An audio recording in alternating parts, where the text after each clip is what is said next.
Going back to Melania's dark past surfacing, a new interview between the courier and that witness who Melania feared the most. So MeidasTouch just dropped explosive new testimony about Melania Trump's past.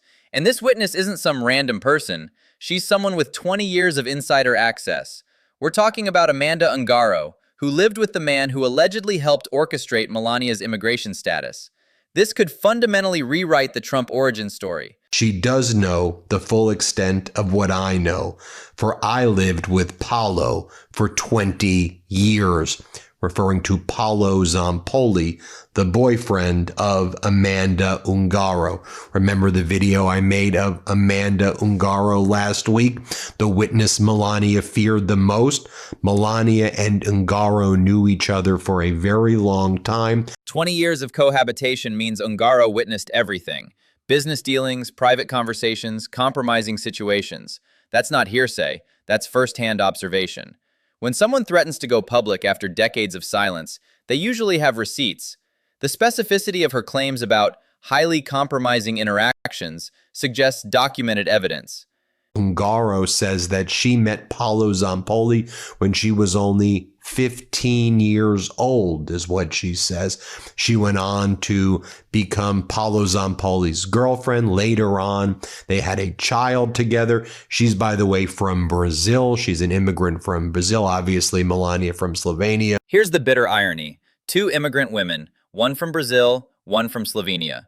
But Ungaro's willing to testify publicly while Melania built her career on anti-immigrant rhetoric. Both allegedly benefited from Paolo Zampoli's visa facilitation scheme, yet only one faces potential exposure. Immigration hypocrisy has always been Trump's Achilles heel. Amanda Ungaro has known the Trumps for years. She and Zampoli were guests at the president's table at both Trump inaugurations. Presidential table access at two inaugurations isn't casual social contact. That's inner circle privilege. The Trump administration kept potential witnesses close, which often backfires spectacularly. Ungaro and Zampoli had VIP status for years, meaning they observed power dynamics most Americans never see. That proximity makes her testimony incredibly valuable.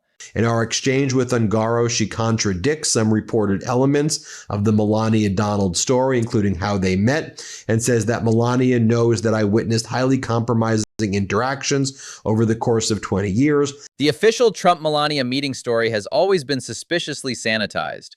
Random encounter at a Fashion Week party in 1998.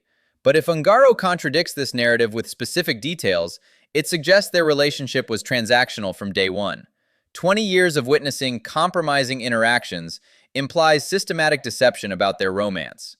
She says that she would be willing to testify before the House Oversight Committee if asked. Congressional testimony under oath changes everything. It's federal perjury if you lie, with real prison time.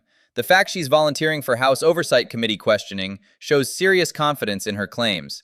Most people with fabricated stories avoid sworn testimony like the plague. This suggests legitimate, verifiable evidence. Everyone knew that this was a task that he was performing. When everyone knew about systematic visa manipulation, you're describing an open conspiracy. This wasn't discreet matchmaking. It was an immigration fraud operation hiding in plain sight. The modeling industry has always been notorious for exploiting visa loopholes, but having insider testimony about Trump's direct involvement elevates this significantly. She says that there's not much that she can say, but she has this information on Melania. She wants to go public with it more, and she wants to speak before the House Oversight Committee. Strategic information disclosure is classic whistleblower behavior. Reveal enough to establish credibility, hold back bombshells for maximum impact. Her willingness to go before Congress suggests she's prepared for intense legal scrutiny. When witnesses hold back their biggest revelations, they're usually protecting themselves legally while building public pressure. And then Donald Trump attacked these survivors and referred to them as the victims or whatever. They refused to go under oath. The real issue, he says, about uncovering the Epstein cover-up is that he blames the survivors and the victims. He goes, the victims or whatever. They refused to go under oath. Trump's victim-blaming language, the victims or whatever, reveals his fundamental contempt for abuse survivors. This dismissive rhetoric backfired spectacularly in 2020, when women voters abandoned him in record numbers. Attacking people who've already suffered trauma is politically toxic and morally bankrupt. It's a losing strategy that keeps failing. Which my friend Anuska DeGeorgia, who is an Epstein survivor, posted the following message. Epstein's survivor testimony carries unique moral weight because these women have nothing left to lose and everything to gain from speaking truth. They've already endured the worst possible public scrutiny. When survivors corroborate each other's accounts, it creates an unshakable foundation of credibility that political spin can't touch. And then you had Donald Trump and Melania embarrassing our country with King Willem-Alexander and Queen Maxima of the Netherlands, where they don't even know where to stand when they were meeting the royalty from the Netherlands. Diplomatic protocol failures with Dutch royalty demonstrate fundamental incompetence at basic statecraft. When you can't handle ceremonial meetings with allied nations, it signals deeper problems with international relations.